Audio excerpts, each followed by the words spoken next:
Beberapa hari lalu kita sudah merayakan hari kematian Yesus, betul ya?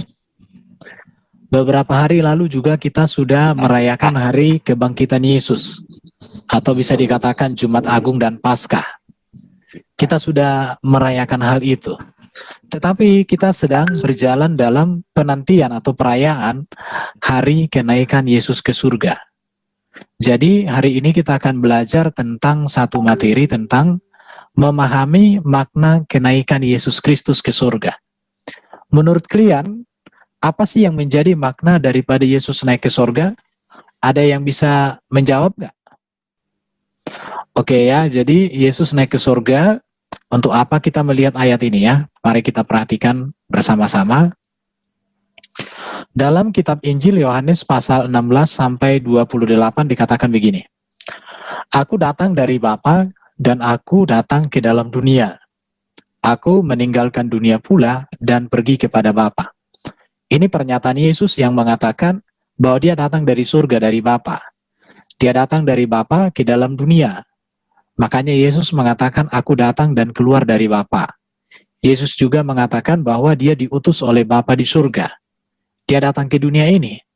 Selama Yesus di dunia ini, dia melakukan banyak hal. Yesus mengajar, Yesus membuat mujizat, Yesus menyembuhkan berbagai penyakit, penyakit jiwa, penyakit kerasukan setan, penyakit pendarahan, bahkan Yesus menghidupkan orang mati, Yesus memberi ajaran etika dan moral, Yesus juga hidup sempurna. Dia itulah kegiatan Yesus di dunia ini. Sehingga Yesus itu menjadi teladan iman kita. Yesus itu menjadi pengharapan kita. Yesus itu menjadi idola kita ya. Yesus itu menjadi sahabat kita. Tetapi Yesus katakan, aku meninggalkan dunia pula dan pergi kepada Bapa. Jadi Yesus datang dari Bapa, dia kembali kepada Bapa. Yesus datang ke dunia, Yesus pula meninggalkan dunia. Kita kemarin sudah belajar tentang apa yang dilakukan Yesus di dunia ini.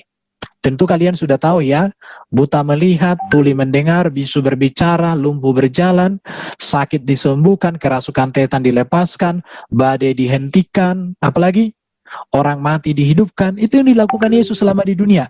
Yesus mengajarkan tentang mengasihi, mengampuni, berbuat baik, mengajarkan kerajaan surga, mengajarkan tentang hidup yang benar. Itu dilakukan Yesus. Dan yang puncak daripada karya Yesus selama di dunia adalah dia mati di kayu salib untuk menjadi kurban tebusan atas dosa-dosa kita. Kemudian Yesus dikuburkan, dia berhadapan langsung dengan maut, dan maut itu dikalahkan melalui kebangkitannya. Yesus kemudian menampakkan diri selama 40 hari berulang-ulang, dia mengajar, dia menyatakan mujizat, dia melayani, dia melakukan segala hal. Tetapi Yesus juga mengatakan, dia datang dari Bapa, dia kembali kepada Bapa. Ini menjadi pelajaran kita. Jadi, apa sih makna kenaikan Yesus ke surga bagi kita orang Kristen? Ini perlu untuk kita mengerti. Buat apa Yesus datang ke surga, pergi ke surga? Kalau berbicara tentang untuk apa Yesus datang ke dunia, alasannya adalah untuk menjadi juru selamat, untuk menjadi teladan, untuk menjadi guru, untuk menjadi jalan kebenaran, untuk menjadi pengampun dosa, untuk memberikan segala yang terbaik bagi kita. Itu tujuan. Sekarang Yesus naik ke surga buat apa?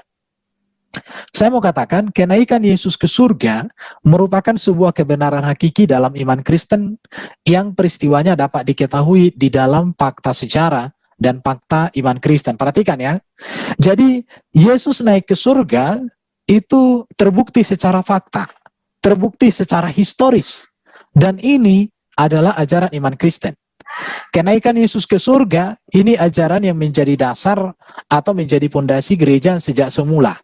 Sejak zaman para rasul, murid-murid Yesus, berita tentang Yesus naik ke surga itu sudah diperdengarkan. Dan gereja berdiri sampai hari ini karena Yesus naik ke surga. Kalau Yesus tidak naik ke surga, maka kekristenan tidak akan ada. Ingat itu ya. Kalau Yesus tidak naik ke surga, maka kekristenan itu sia-sia. Kenapa? Karena kita tidak pernah memiliki pengharapan yang pasti akan kerajaan surga. Tetapi karena Yesus naik ke surga, ini membuktikan bahwa pengharapan iman Kristen adalah pengharapan yang pasti.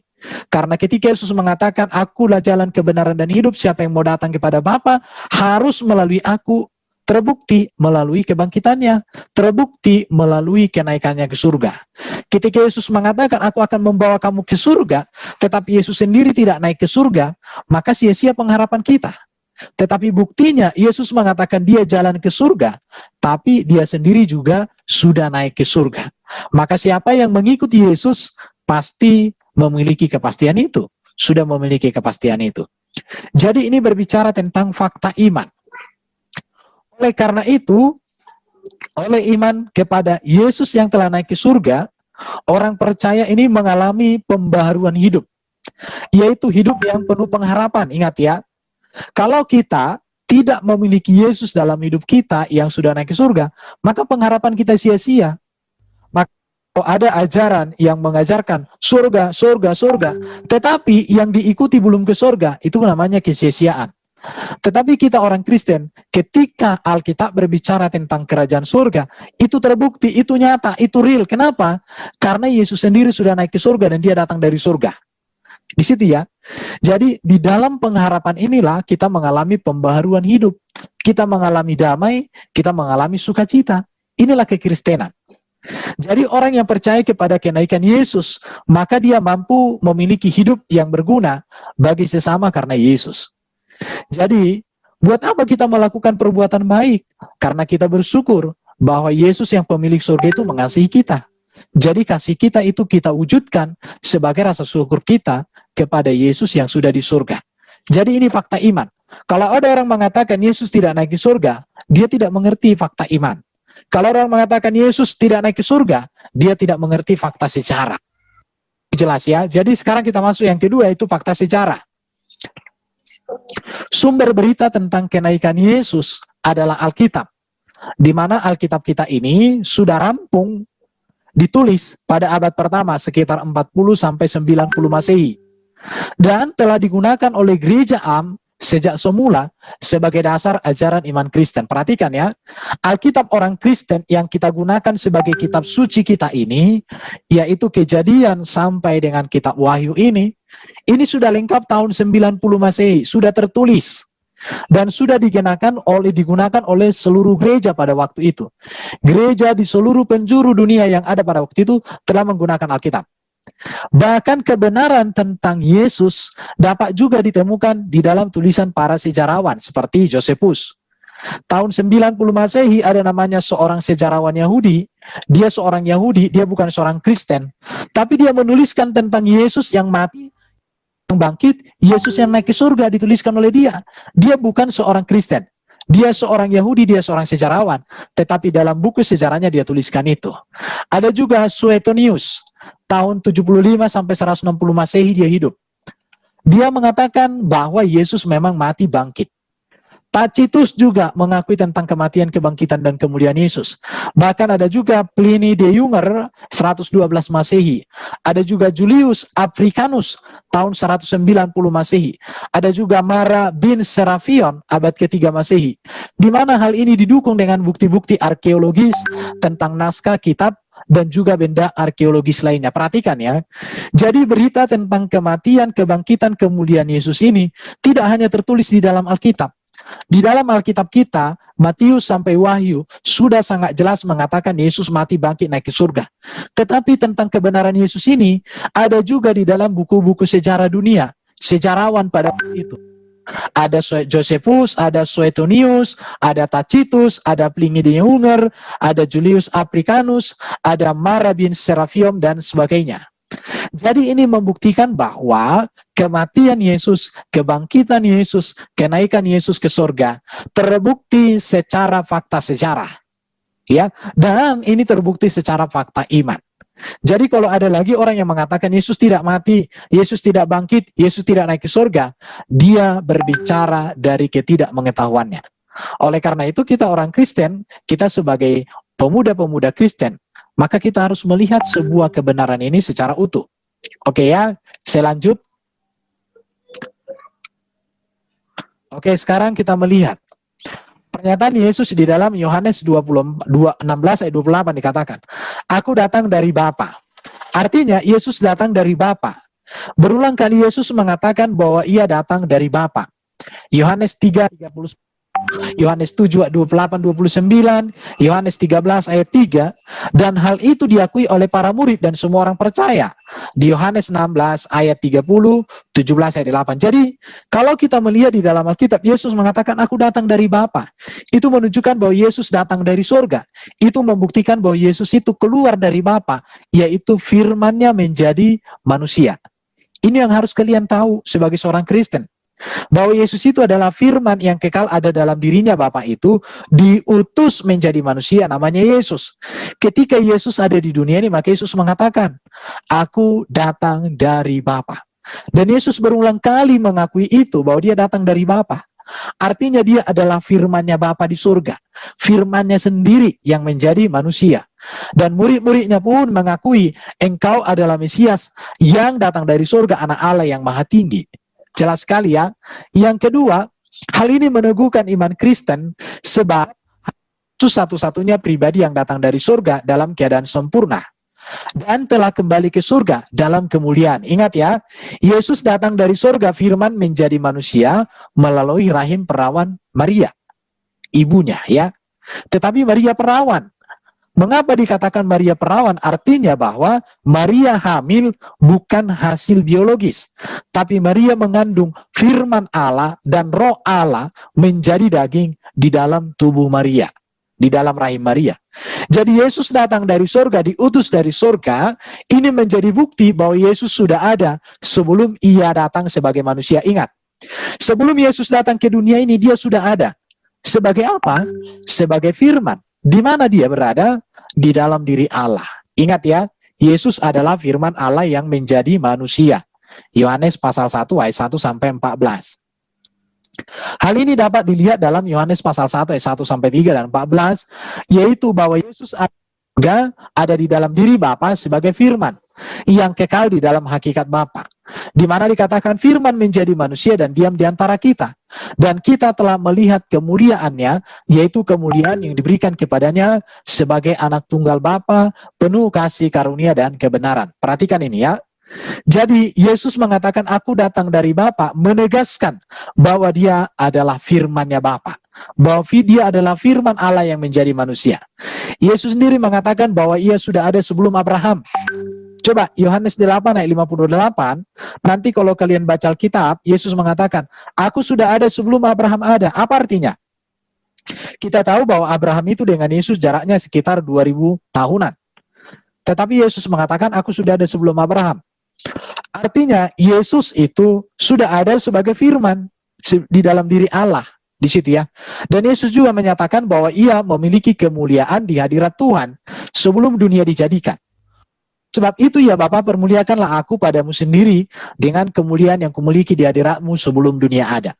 Jadi ketika Yesus mengatakan dalam Yohanes 16 ayat 28 ini, aku datang dari Bapa, menunjukkan bahwa Yesus adalah firman Allah, menunjukkan bahwa Yesus bukan dari dunia, menunjukkan bahwa Yesus adalah pribadi yang datang dari diri Allah, yaitu firman-Nya sendiri yang menjadi manusia. Itu ya. Oke, sampai di sini saya lanjutkan lagi. Yohanes 6 ayat 28 dikatakan yang kedua, aku datang dari Bapa dan aku datang ke dalam dunia. Perhatikan, untuk apa Yesus datang ke dunia ini? Yesus datang ke dalam dunia, artinya Allah mengutus firman menjadi manusia, itulah Yesus, untuk melakukan kehendak Bapa itu. Artinya Yesus datang untuk penebusan. Yesus datang untuk keselamatan. Jadi boleh dikatakan di sini program penebusan ada. Jadi Yesus datang dari surga ke dalam dunia, firman menjadi manusia melalui rahim Maria. Tujuannya apa? Untuk penebusan, untuk menyelamatkan manusia. Karena dalam Kejadian 3:15 dijanjikan oleh Tuhan kepada Adam dan Hawa, seorang keturunan wanita akan menyelamatkan manusia dari cengkraman iblis. Seorang keturunan wanita akan membebaskan manusia dari cengkraman iblis. Kejadian 3:15. Jadi, siapakah Yesus? Yesuslah keturunan wanita yang dijanjikan oleh Tuhan dalam kitab Kejadian pasal 3 ayat 15. Kejadian pasal 3 ayat 15 ini konteksnya ini zaman Adam. Zaman Adam dengan zaman Yesus itu jaraknya ribuan tahun. kurang lebih sekitar 4.000-an kalau berdasarkan tahun dalam Alkitab. Oke, jadi kita melihat di sini bahwa program atau rencana Allah untuk menebus manusia ini menjadi pengharapan seluruh umat perjanjian lama, dan ini digenapi di dalam kehadiran Yesus. Makanya dikatakan Yohanes 3:16 ayat 18, tolong kita perhatikan, kita baca di hati kita masing-masing, dikatakan begini. Karena begitu besar kasih Allah akan dunia ini, sehingga ia telah mengaruniakan anaknya yang tunggal, supaya setiap orang yang percaya kepadanya tidak binasa, melainkan beroleh hidup yang kekal. Sebab Allah mengutus anaknya ke dalam dunia, bukan untuk menghakimi dunia, melainkan untuk menyelamatkannya oleh Dia. Barang siapa percaya kepadanya, ia tidak akan dihukum. Barang siapa tidak percaya, ia telah berada di bawah hukuman, sebab ia tidak percaya dalam nama anak tunggal Allah. Perhatikan, dikatakan di sini bahwa Yesus itu anak Allah. Tapi ingat, yang menjadi catatan bagi kita orang Kristen, anak Allah di sini tidak pernah diartikan gereja bahwa Allah beranak. Anak Allah di sini tidak pernah diartikan gereja bahwa Allah kawin dengan Maria maka lahirlah Yesus, tidak. Anak Allah di sini menunjukkan bahwa Yesus adalah firman-Nya Allah. Yesus adalah firman-Nya Allah yang keluar dari Allah, diutus menjadi manusia. Maka disebut dia anak Allah. Jadi anak Allah kepada Yesus ini merupakan sebuah sebutan. Jadi bukan makna biologis ya, tetapi makna teologis. Orang-orang banyak memahami ini secara biologis, tetapi gereja sejak semula tidak pernah memahami bahwa Yesus anak Allah artinya biologis. Tetapi Yesus anak Allah menunjukkan bahwa Yesus berasal dari Allah, Yesus keluar dari Allah, dan Yesus adalah firman-Nya Allah. Sama seperti siapa? Si Nadila disebut anak ini, kamu kan bukan Agung, contoh ya, tapi kamu anaknya Bapak Mama. Tapi kenapa disebut anak Rejo Agung? Karena berasal dari Rejo Agung gitu ya. Jadi Yesus anak Allah menunjukkan bahwa dia datang dan keluar dari Allah. Dia datang dan keluar dari Bapa. Kita lihat lagi Yohanes 4 ayat 34. Kata Yesus kepada mereka, makananku ialah melakukan kehendak Dia yang mengutus aku dan menyelesaikan pekerjaannya. Jadi untuk apa Yesus datang ke dunia ini? Untuk melakukan kehendak Bapa. Apa kehendak Bapa? Keselamatan bagi kita, penebusan bagi kita, pertobatan hidup baru bagi kita, damai sejahtera bagi kita, harapan yang pasti bagi kita, sukacita surga bagi kita. Itu yang dilakukan oleh Yesus. Kita lihat lagi Yohanes 6 ayat 38 sampai 40 dikatakan, sebab aku telah turun dari surga bukan untuk melakukan kehendakku, tetapi untuk melakukan kehendak Dia yang telah mengutus aku. Dan inilah kehendak Dia yang telah mengutus aku, yaitu supaya dari semua yang telah kepadaku jangan ada yang hilang, tetapi supaya kubangkitkan pada akhir zaman. Sebab inilah kehendak Bapakku, yaitu supaya setiap orang yang melihat anak dan percaya kepadanya beroleh hidup yang kekal, supaya aku membangkitkannya pada akhir zaman. Perhatikan, untuk apa Yesus datang ke dunia ini? Yang pertama di sini dikatakan Yesus datang untuk melakukan kehendak Bapa. Apa yang menjadi kehendak Bapa? Supaya semua orang yang percaya diselamatkan, supaya semua orang yang percaya dibangkitkan pada akhir zaman, supaya semua orang yang percaya memperoleh keselamatan, dan mereka mengalami kebangkitan di akhir zaman untuk masuk ke dalam kerajaan surga yang kekal. Jadi jelas, untuk apa Yesus datang ke dunia ini? Untuk memberikan kita hidup yang baru, memberikan kita kerajaan surga, memberikan kita sukacita, memberikan kita damai, memberikan kita jaminan kebangkitan dari kematian, jaminan kemenangan atas maut, jaminan kemenangan atas kegelapan. Itulah yang dikerjakan Yesus. Jadi yang pertama tadi katakan, Yesus datang dari Bapa menunjukkan bahwa Dia firman-Nya Bapa yang menjadi manusia. Yesus datang ke dalam dunia tujuannya untuk melakukan kehendak Bapa. Apa itu? Keselamatan, hidup kekal, kebangkitan, hidup diubahkan, sukacita, pengharapan, etika dan moral, kesempurnaan, hidup yang berarti. Itulah tujuan Yesus. Maka kalau kita percaya kepada Yesus, sungguh-sungguh setia pada Yesus, maka kita sudah memiliki sukacita surga. Maka bersyukurlah kita menjadi orang Kristen, karena kita memiliki kepastian keselamatan. Karena kita memiliki seorang pengantara yang sempurna antara kita yang berdosa dengan Bapa di surga. Itulah Yesus. Yesus juru damai, Yesus juru selamat, Yesus juru syafaat, Yesus menjadi teladan kita. Dan itu dibuktikan oleh Yesus selama hidupnya di dunia ini. Dan sampai sekarang dia tetap berkarya. Oke? Kita melihat lagi 16 ayat 28 dikatakan, aku meninggalkan dunia pula. Ini perlu. Di sini dikatakan Yesus meninggalkan dunia, artinya di sini setelah Yesus selesai mengerjakan seluruh kehendak Bapa, Yesus mengerjakan kebenaran, mengajarkan Injil keselamatan tentang segala yang berkaitan dengan kehidupan manusia, supaya manusia berkenan kepada Tuhan, memberikan manusia teladan etika dan moral. Setelah Yesus mengerjakan itu, setelah Yesus menebus kita, setelah Yesus mengerjakan segala sesuatu untuk kita, maka dikatakan di sini Yesus meninggalkan dunia. Mari kita lihat Yohanes 12 ayat 27-28.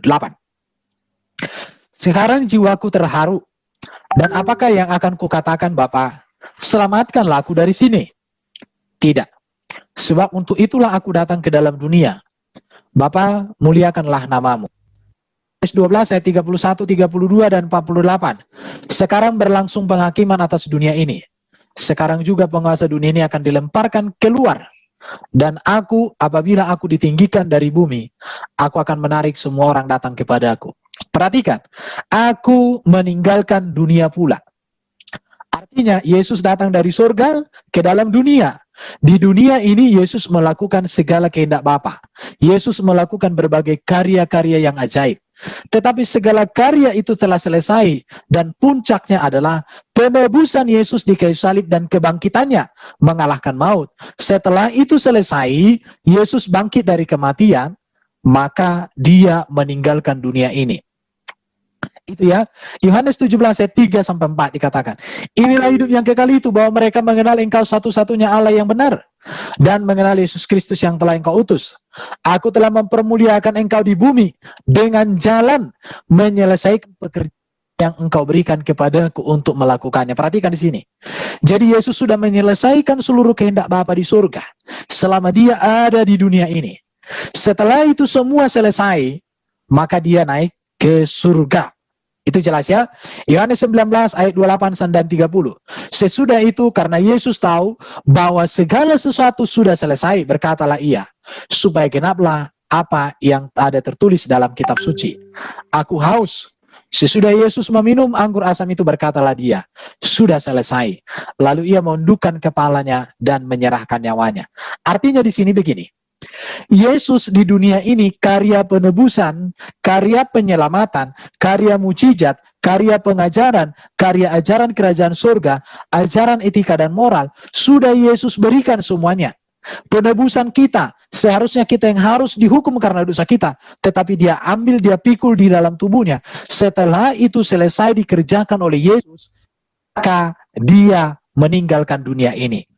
Oke, kita lihat berikut ya. Maka dikatakan, pergi kepada Bapa.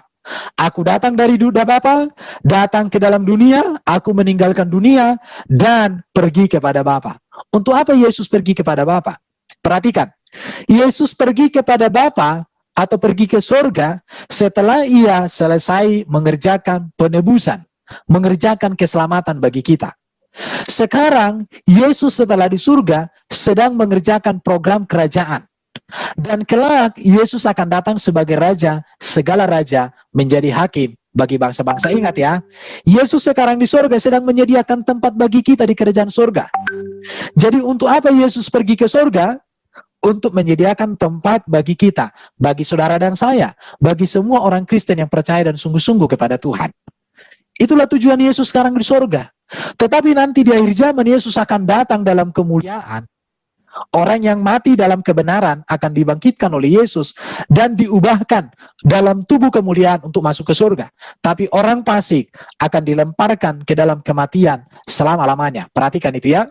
Jadi Yesus pergi kepada Bapa menyediakan tempat bagi manusia, bagi kita orang percaya di dalam kerajaan surga, mengerjakan program kerajaan surga sekarang. Ya. Oke, mari kita lihat Yohanes 14 ayat 1 sampai 3. Tolong diperhatikan. Dikatakan begini, janganlah gelisah hatimu. Percayalah kepada Allah, percayalah juga kepada Dia. Di rumah Bapakku banyak tempat tinggal. Jika tidak demikian, tentu aku mengatakannya kepadamu. Sebab aku pergi ke situ untuk menyediakan tempat bagimu. Dan apabila aku telah pergi ke situ dan telah menyediakan tempat bagimu, aku akan datang kembali dan membawa kamu ke tempatku, supaya di tempat di mana aku berada, kamu pun berada. Perhatikan ya. Jadi Yesus pergi kepada Bapa di surga. Tujuannya untuk apa? Untuk kita. Yesus pergi kepada Bapa di surga bukan hanya untuk bersekutu dengan Bapa, tetapi Yesus sedang menyediakan tempat bagi orang-orang percaya. Maka nanti di akhir zaman dikatakan Yerusalem baru turun dari surga, dan kita menjadi penghuni kerajaan surga yang dimana Yesus menjadi raja di sana. Sungguh luar biasa. Jadi yang mau saya katakan, Yesus naik ke surga mengerjakan kerajaan surga bagi kita. Jadi menyediakan tempat bagi kita di dalam kerajaan surga. Tapi pada waktunya, tidak ada yang tahu, nanti Yesus datang dalam kemuliaan. Dia menjadi raja segala raja, dan dia menjadi hakim yang adil. Itu yang akan terjadi nanti. Yohanes 14 ayat 18 dan 28 dikatakan, aku tidak akan meninggalkan kamu sebagai yatim piatu. Aku datang kembali kepadamu. Kamu telah mendengar bahwa aku telah berkata, aku pergi, tetapi aku datang kembali kepadamu. Sekiranya kamu mengasihi aku, kamu tentu akan bersuka cita karena aku pergi kepada Bapakku, sebab Bapa lebih besar daripada aku. Artinya di sini bahwa Yesus memang benar-benar meninggalkan kita, tetapi kita tidak ditinggalkan sebagai orang yatim piatu. Kenapa?